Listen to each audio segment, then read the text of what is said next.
नमस्कार शेतकरी बांधवांनो, आजच्या व्हिडिओमध्ये आपण 3 महत्त्वाचे अपडेट जाणून घेणार आहोत।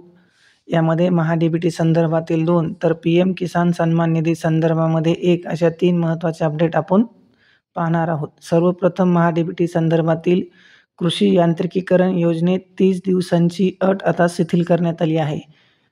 11 नोव्हेंबर 2025 रोजीच्या कृषी संचालक अभियांत्रिकी यांनी जारी केलेल्या पत्रानुसार पूर्वसंमतीनंतर 30 दिवसात बिल अपलोड करण्याची अट आता शिथिल करण्यात आली आहे। म्हणजेच 30 दिवस संपले तरीही शेतकरी यंत्र खरेदी करून बिल किंवा देयक अपलोड करू शकतात।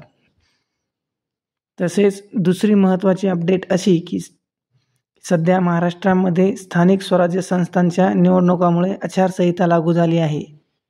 तरीही आचारसंहिता पूर्वी ज्या लाभार्थ्यांची निवड झालेली आहे अशा सर्व लाभार्थ्यांना पूर्वसंमती देऊन अनुदानाची प्रक्रिया सुरू ठेवण्यात यावी असे स्पष्ट निर्देश कृषी अभियांत्रिकी संचालनालयाकडून देण्यात आले आहेत। यामुळे शेतकऱ्यांच्या कामामध्ये कोणताही अडथळा निर्माण होणार नाही।